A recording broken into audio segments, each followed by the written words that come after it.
Bismillahirrahmanirrahim. Assalamualaikum warahmatullahi wabarakatuh. Kembali lagi bersama saya Muhammad Yunus, mahasiswa Universitas Cyber Asia, program studi PJJ Informatika dari kelas IT 201.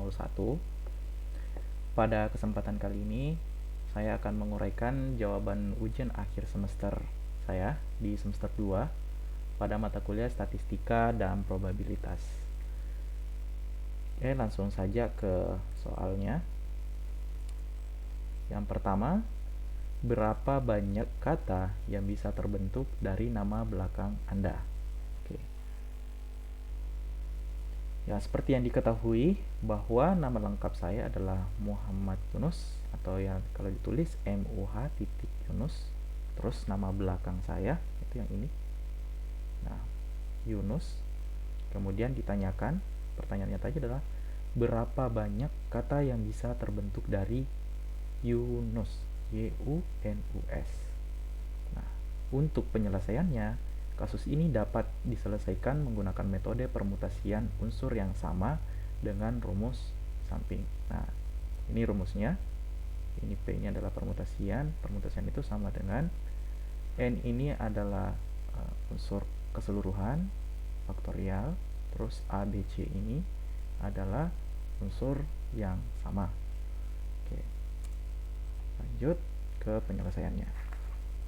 Oke, pada nama Yunus terdapat 5 unsur dan 2 unsur yang mengalami perulangan hingga dapat ditulis seperti berikut. Nah, sini oke, coba kita pakai pen. Nah, ini N ini tadi adalah total unsurnya adalah ini 1 2 3 4 5. Tulis 5. Sementara untuk A, B, C, D ini adalah unsur yang nantinya akan dilihat apakah dia memiliki persamaan atau tidak, atau simpelnya adalah unsur yang sama.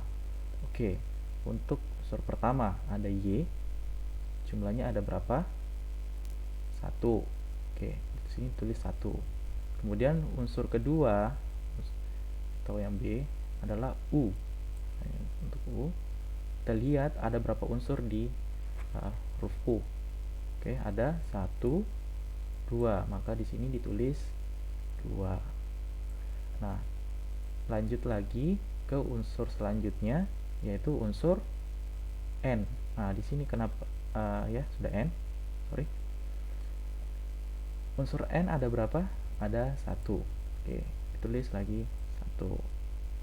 Nah, terus unsur selanjutnya, kenapa tidak ditulis U? Padahal di sini unsur selanjutnya adalah U. Nah, unsur U itu sudah ditulis di unsur sini, di unsur B tadi. Nah, terus selanjutnya unsur yang terakhir adalah unsur S. Nah, ada berapa S di sini? Ada 1. Oke, kalau ditulis di sini juga 1. Oke, ini tadi ini ada.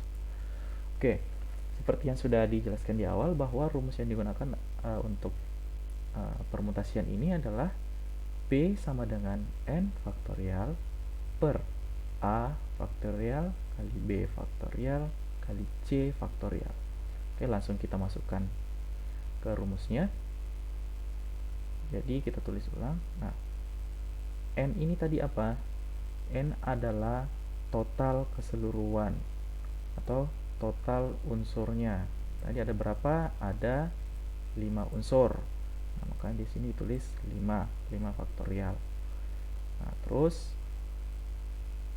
di sini ada unsur A, B, C. Nah, kenapa di sini cuma C? Ya, maksudnya di sini nanti terserah mau berapa lagi. Nah, itu di sini bisa sambung. Nah, di sini kebetulan ada sampai 4. A, B, C, D. Oke, ini A, B, C, D. Nah, makanya ditulis untuk unsur A tadi berapa nilainya? 1. Untuk unsur kedua, unsur B-nya ada 2. Selanjutnya unsur ketiga, unsur keempat itu masing-masing 1. Nah, terus sama dengan. Nah, faktorial itu seperti apa ya? Faktorial itu adalah jika 5 maka 5 kali 4 kali 3 kali 2 kali 1. Nah, itu adalah faktorial. Nah, kalau 1 faktorialnya berapa? Ya 1. Karena cuma 1 aja, dia berdiri sendiri. Nah, kalau untuk 2 faktorialnya ada 2 kali 1. Nah, ini untuk faktorial 2. Oke, terus faktorial 1 seperti diketahui bahwa dia tunggal, dia sendiri, maka ditulis 1 sini, terus yang ini sini. Oke. Nah, sekarang semuanya dikalikan. 5 kali 4 kali 3 kali 2 kali 1. Oke, 5 kali 4 itu 20. 20 kali 3 itu sama dengan 20 kali 3 itu 60. 60 kali 2 120. 120 kali 1 ya tetap 120. Nah, 1 kali 2 2, 2 kali 1 2, 2 kali 1 kali 1 lagi tetap hasilnya 2. Maka kita dapatkan hasil 120 per 2. 120 per 2 jika dikecilkan maka totalnya atau hasilnya adalah 60. Nah, jadi kata yang dapat terbentuk dari nama Yunus adalah 60. Oke.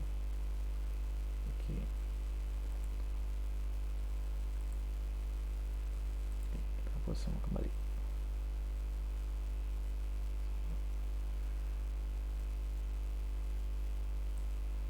Oke, lanjut. Kita lanjut ke pertanyaan kedua. Jelaskan apa itu distribusi. Oke, maksudnya jelaskan apa itu distribusi normal menurut pemahaman Anda. Oke, jadi di sini distribusi normal harus dijelaskan berdasarkan pemahaman. Distribusi normal menurut pendapat saya atau pemahaman saya adalah suatu jenis distribusi variabel acak namun berkesinambungan, yang mana terdapat kurva yang membentuk lonceng atau grafik simetris. Nah, kurva yang dimaksud itu seperti ini misalnya. Ini. Nah, seperti ini. Sorry, tidak sama. Nah, dia bersifat simetris. Kenapa dibilang? Sorry.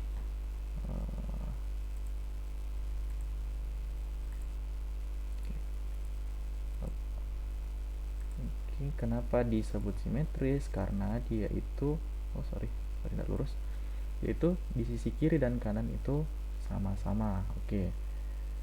Grafik atau kurva penanda ini akan memuncak pada bagian tengah hingga berbentuk menurun pada kedua sisi dengan persamaan nilai yang setara. Nah, ini maksudnya. Ini pas di tengah dia akan memuncak. Dia akan memuncak di sini, terus kemudian akan bentuk menurun ke sini sehingga dia berbentuk seperti lonceng atau kurva yang simetris. Oke. Nah, ini adalah gambar yang dimaksud tadi. Nah, di mana setiap sisinya itu memiliki nilai yang sama. Nah, antara ini dengan ini persentasenya sama, 34,1%. Begitupun yang di sini. Nah, persentasenya juga sama. 13,5%. Nah, ini adalah contoh kurva yang dimaksud tadi. Oke, lanjut ke pertanyaan selanjutnya. Jelaskan apa yang Anda ketahui tentang hipotesis dan berikanlah sebuah contoh. Oke. Ini kita akan membahas tentang hipotesis. Biasanya hipotesis itu terjadi pada sebuah penelitian atau digunakan pada sebuah penelitian. Oke. Hipotesis berdasarkan asalnya, hipotesis berasal dari bahasa Yunani, yang mana hupo yang artinya sementara dan tesis yaitu pernyataan atau teori, sehingga dapat diartikan sebagai teori atau pernyataan yang bersifat sementara. Karena sifatnya sementara, maka para peneliti menggunakannya sebagai awal untuk mengungkap sebuah masalah. Akan tetapi, hipotesis bukan berarti sebuah kebenaran. Bisa jadi hipotesis juga sebuah kesalahan. Nah, jadi hipotesis itu tidak mesti itu adalah sesuatu yang benar. Bisa jadi hipotesis itu di awalnya bersifat salah. Nah, untuk mengetahui salah atau benarnya, maka penelitian itu harus dilanjutkan. Atau kita harus melakukan penelitian terhadap apa yang menjadi objek hipotesis kita. Oke, lanjut. Nah, ini untuk sebagai contoh. Nah, contohnya di sini adalah Saya adalah seorang teknisi jaringan di sebuah kampus. Akhir-akhir ini warga kampus mengeluh terhadap koneksi yang tidak stabil sehingga saya melakukan sebuah penelitian. Setelah mengumpulkan data yang saya kumpulkan, dalam gedung tersebut hanya memiliki 6 akses point setiap lantai, dan setiap lantai terdapat 7 ruangan dengan kapasitas 64 mahasiswa. Dari data tersebut, hipotesis saya adalah gangguan disebabkan oleh banyaknya pengguna sehingga akses point mengalami masalah. Meskipun terdengar masuk akal, akan tetapi karena masih bersifat sementara, maka kebenarannya tidak akan diketahui sebelum penelitian benar-benar dilakukan. Bisa saja penyebabnya adalah faktor lain, misalnya radius access point terlalu jauh dari pengguna dan lain sebagainya. Nah, ini adalah contoh kasus yang terjadi di tempat kerja saya.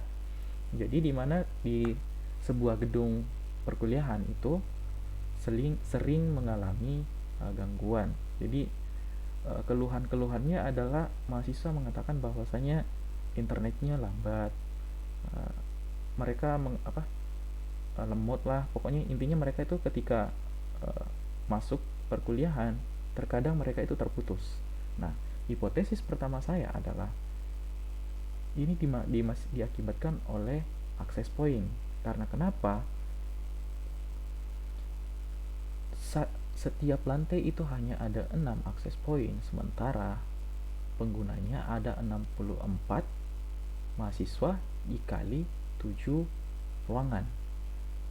Nah, selain itu, selain mahasiswa yang ada di dalam kelas, tidak menutup kemungkinan ada mahasiswa lain atau ada warga lain yang bergabung di gedung pembelajaran tersebut. Bisa saja mahasiswa yang ada di situ adalah mahasiswa yang ada di sesi 1 dan sesi 2. Nah, makanya karena overload atau over user, makanya itu menjadi hipotesis saya bahwasanya mungkin karena banyaknya user maka akses internetnya itu jadi terganggu atau menjadi lemot karena terlalu banyak user.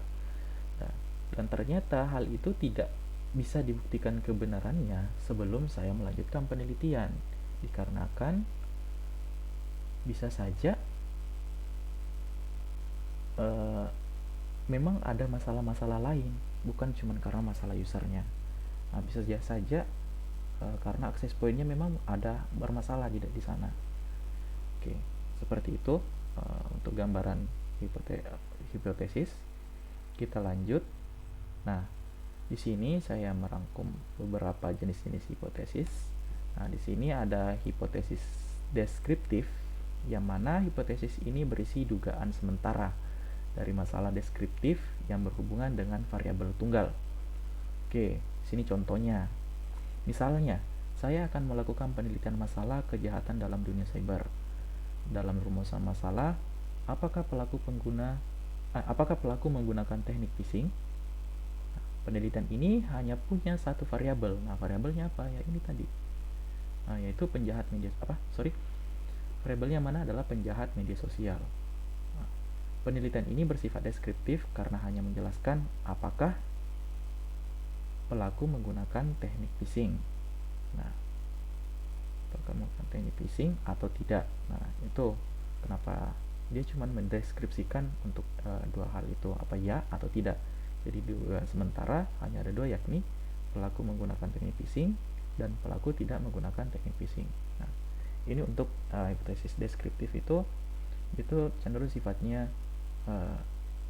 kalau dari rumusan masalahnya itu jawabannya cuma dua, ya atau tidak.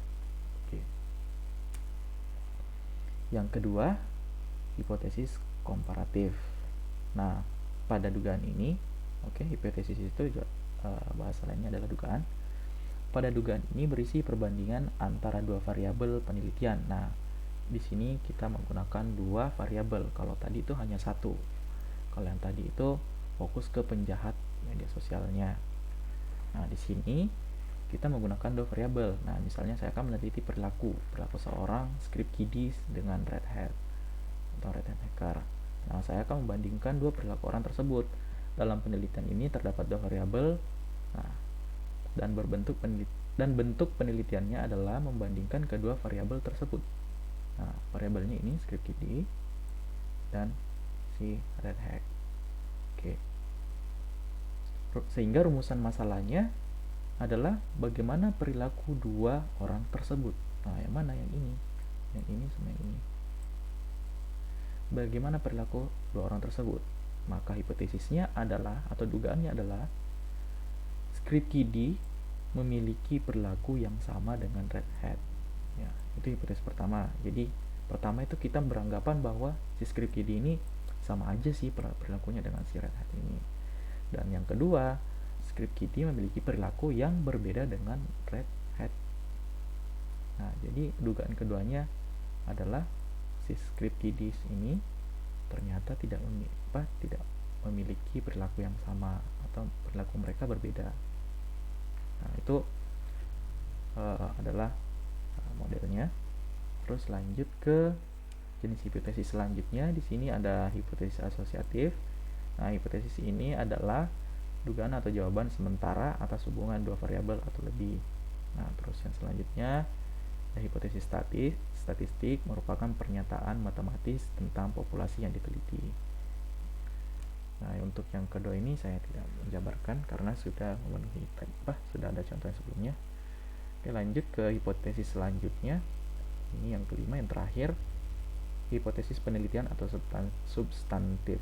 Kurang lebih sama sih yang tadi, yaitu hipotesis yang berisi pernyataan mengenai relasi dua variabel atau lebih. Nah, selain jenis hipotesis, nah di sini ada ciri-ciri sebenarnya. Di sini ada ciri-ciri hipotesis yang baik itu seperti apa. Nah, ini saya mengutip dari sebuah situs. Ya, yang pertama, harus menyatakan hubungan antar variabel penelitian. Terus yang kedua, harus sesuai fakta. Nah, selanjutnya berhubungan dengan ilmu dan sesuai dengan perkembangan ilmu pengetahuan. Jadi itu tidak ngasal ya. Selanjutnya, dapat diuji dengan nalar atau alat-alat statistika. Jadi hipotesis itu bukan sesuatu yang dihayal-hayalkan aja.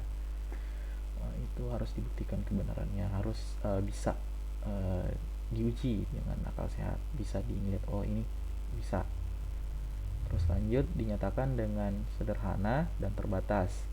Tujuannya agar menghindari kesalahpahaman pengertian. Nah, hipotesis itu tidak perlu terlalu panjang ya, seperti yang kayak tadi. Bagaimana apakah ini melakukan seperti ini gitu. Tadi kayak misalnya tadi, apakah penjahat media sosial ini menggunakan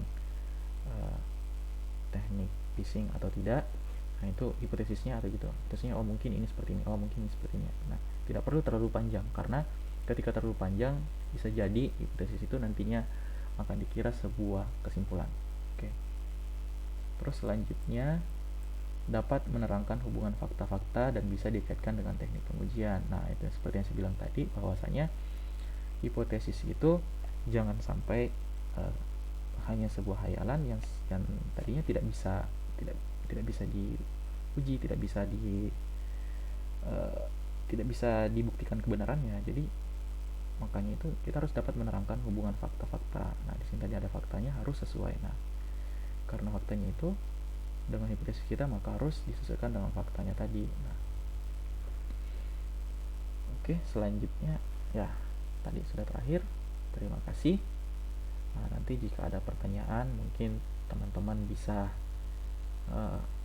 menulis di kolom komentar. Untuk yang menonton video saya, bisa di komentar, biar saya juga nanti mendapatkan feedback dari teman-teman atau dari Bapak Ibu dosen yang kebetulan menonton video saya.